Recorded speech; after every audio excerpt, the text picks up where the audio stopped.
you guys will remember that I think it was last week, the Emmy Award nominations came out, and what clearly indicated it was a packed year with some great shows. And whenever major award nominations come out, whether they're Oscars or Emmys, the questions come about were there any snubs in there? Well, maybe there was one regarding House of the Dragon, and that is the topic of this next Mint Mobile hotline question. Check it out. Hey, John and crew. This is Schaefer from Texas. I've been listening to you guys for a while. Y'all are great. Anyways, my question had to do with the Emmy nominations. And like you said, ultimately it's pretty awesome seeing a lot of genre shows getting recognized. But I did think Paddy Considine was really snubbed. I thought he at least should have been nominated. I remember you guys raving about how great he was in House of the Dragon, and I agree. He was amazing. So I really thought he at least should have been nominated. Let me know your thoughts and if you agree. Thanks. All right. Thanks a lot for calling that in. I think the term snubbed is used way too loosely. I think people use the word, hey, I kind of like that actor in that thing. They got snubbed. I think snubbed is a word that should only be applied in the most serious of circumstances. Here's my personal kind of qualifications for using the word snubbed. I think you should only be able to use the word snubbed about a show, movie, or actor not getting nominated if you legitimately thought they had a chance to win the category. If you think an actor, show, or movie had a legitimate chance to win the category and they didn't even get nominated, I think then you're getting into the territory of maybe where you can use the word snubbed. So I don't like using the word snubbed very often. And I'll tell you, when we were covering the Emmy nomination. And Rob, I think you were here when we were, you were here on here with me when we were covering the Emmy nominations. I don't even think I thought about Paddy Considine. But now that you mention it, there could be a possibility. Now, there's a second criteria. Not only do you have to make an argument that maybe they could even be one of the favorites to win, I think the other criteria here is, let's go into this first. So as I go over and look at the categories, the first question becomes, well, would Paddy have fallen under the category of lead actor or supporting actor? Because who knows? But let's look at both. Here's the great list of the best lead actor in a drama series. Jeff Bridges, The Old Man, Brian Cox, Succession, Kieran Culkin for Succession, Bob Odenkirk for Better Call Saul, Pedro Pascal for The Last of Us, Jeremy Strong for Succession. Okay. This brings up the second criteria. First criteria, you could make an argument that maybe they could be one of the front runners. Second criteria is this, is that you've got to be able to fairly easily pick somebody who did get nominated that should not be on that list. Now, the problem here is that nobody on this list wasn't fantastic this year. But how do you justify having three actors from the same show and not have room for Paddy Considine, who just killed it in House of the Dragon? In a show filled with great performances, he shone like the North Star. He was, as we watched his body slowly falling apart like Jeff Goldblum in The Fly, he was outstanding in this.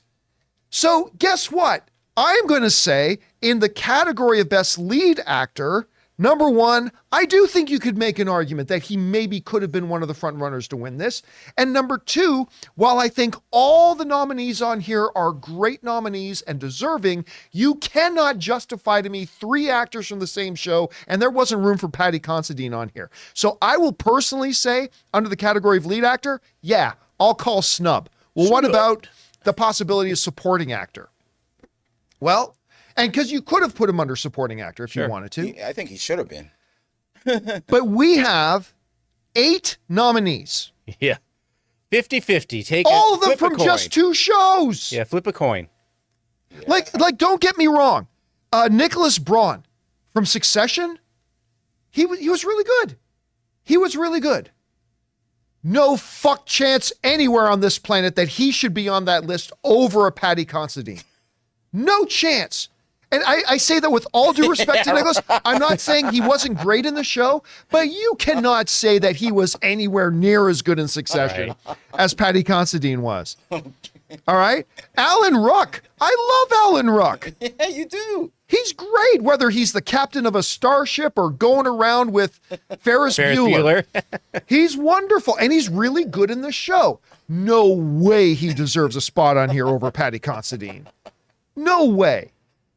8 nominees from 2 shows, and there's no room for Paddy Considine. So again, the 2 criteria. Do I think Paddy could have been one of the front runners to win the category? I do.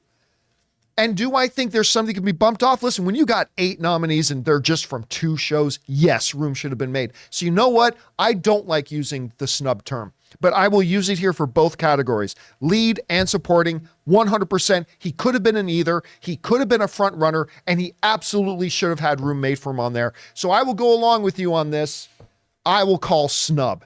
We want to thank a sponsor of this video, Mint Mobile. From the gas pump to the grocery store, your utility bills and favorite streaming services, inflation is everywhere. Seriously, make it stop. Thankfully, there's one company out there that's giving you a much-needed break. It's Mint Mobile. As the first company to sell premium wireless service online only, Mint Mobile lets you order from home and save a ton with phone plans starting at just $15 a month. You guys know that ever since I switched to Mint Mobile, I've been saving almost 70% a month over my old phone plan. For people looking for extra savings this year, Mint Mobile offers premium wireless for just $15 a month. By going online only and eliminating the traditional cost of retail, Mint Mobile passes the significant savings on to you. All of their plans come with unlimited talk and text plus high-speed data delivered on the nation's largest 5G network. Use your own phone with any Mint Mobile plan and keep your same phone number along with all your existing contacts. Switch to Mint Mobile and get premium wireless service starting at just $15 a month. To get your new wireless plan for just $15 a month and get the plan shipped to your door for free, go to mintmobile.com/Campea. That's mintmobile.com/Campea. Cut your wireless bill to $15 a month at mintmobile.com/Campea. Rob, you look at this, 2 different categories. I guess, first of all, let's evaluate the 2 different categories. And which one would you have put him under if he was going to be in one of the 2? And do you think he got snubbed in one, snubbed in both, snubbed in neither? What do you think? I definitely think that he's a leading actor because he was a main character on the show from the very beginning.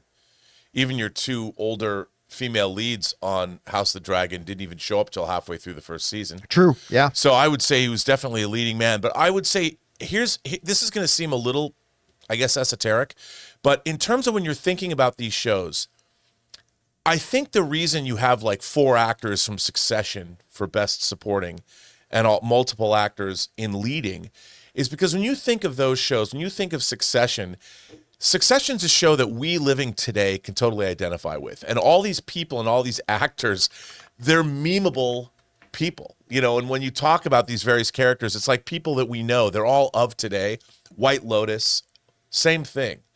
But when you think about House of the Dragon, when you look back on it, like we're talking about the king and how memorable that character is. But I think when the voting body of the Emmy Awards look back, they think about House of the Dragon as kind of a show, a thing unto itself without compartmentalizing one performance. Right. It's more of the show itself that becomes amazing. And people forget just how good Paddy Considine's acting was. They don't think of him the way they think about a Matthew McFadden, because people know guys like that in their real lives. So they're like, that guy was exactly like somebody I know. Whereas the king wasn't. And I think people literally, unless you mounted an incredible campaign to remind the Academy, like hammer it home hard, people forget how good he was because they don't think of every one of the characters in Succession is a defining character in people's minds. Whereas Paddy Considine, as good as he was, you forget about him looking back at the show because you just think of it holistically as House of the Dragon was great. Because even somebody like Matt Smith, who was great. Oh, yeah. No Matt- one's talking yep. about Matt Smith or And nobody's. none of us would have blinked if he was nominated, right? No, None of us would have no. thought that was odd. There if he was so nominated. many good performances in that show, but looking back, it all becomes you think of House of the Dragon as the show. You don't break it up into performances, whereas in Succession, you think of each individual person. Before Succession's great, but you think of Logan Roy. But the characters come before the title of the show, whereas House of the Dragon, it's the other way The around. title of the I show. can't recall with Emmys. Do they also give like best show, not just performance? Yeah. So like, why is House of the Dragon at least in the conversation for the best drama? It is. It is. It's Okay. nominated for. So- Actually, it was a pretty big year for Then that might go to what for Rob said. genre stuff because Andor, House of the Dragon, Last of Us. What was the other one? There was a fourth that we said fell under the category of sci-fi genre, and I can't remember what it was. But it was a pretty good nomination year for that. So let me put it to you this way: you're a member of the Academy of Television. Okay, so you're an Emmy voter body. Do you put Paddy on the nomination list? And if so, which one of the actors? Because you've already said you put him under lead actor, right? I'd put him under lead Where actor. who would you put him on the list? And if so, who would you drop to make room for him? Well, I would say that. I mean, it's I don't know because they're all great actors. Probably somebody from The White Lotus, but There's nobody nominated from the White Lotus Oh, for best. in So best- can you bring Just up for the best. list here, Yeah, John? yeah, Yeah, yeah. bring up Best the list here. So, let me So switch there's out, there's well, see, your this leads. is. I mean, you've got Brian Cox, Kieran Culkin, and Jeremy Strong. Yeah. I would all say- from one show. I would say Brian Cox was only in 3 episodes in this season. 100%. He's out. yeah. He's already won for this show. So Patty goes in, So Patty goes in where he goes. and it becomes a real strong like dead heat on that race then with Patty in there.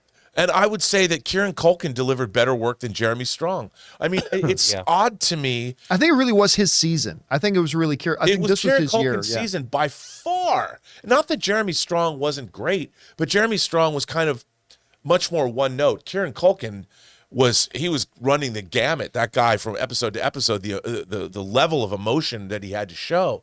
And I would say it's weird to me that 3 actors because it doesn't seem really. How does that even work? Yeah, I mean, I it's- would get rid of Brian Cox as much as he's great as Logan Roy. 3 episodes, was he a leading actor? I mean, billing wise, yes, but in the season of Succession, was he leading? Yeah, was he the Yeah, definitive lead He was character? supporting. He wasn't. Yeah. Just by definition of how many That's a good episodes there point. are. And how do you have 3 leads? That would be supporting, not leads. If you're already putting 3 from the same show. Right. Yeah. That's I a mean, good point. so yeah. Anyway, guys, how do you see it? Let us know what you think. But listen, I don't like using. You guys know, whenever I hear the word snubbed, I kind of back off from it. I don't like using the term, but in this situation, I will agree. I think this was a snub. And can someone explain to me the love for White Lotus? Like I haven't figured it out. I don't actually get it either. I know my wife really likes it, but I tried White Lotus. I don't see, and Aaron loved it. Like Aaron loved White Lotus. It just didn't click for me. I didn't think the second season was as good as the first either. And I didn't like the first, so Hey guys, thanks a lot for watching our video. Make sure you do all the standard stuff. Subscribe to the channel, click the thumbs up button. But listen, also, we do a daily podcast called the John Campea Show podcast, hour-long show every day. Make sure you go and subscribe to it on Apple Podcasts, Spotify, or your favorite podcasting app of choice.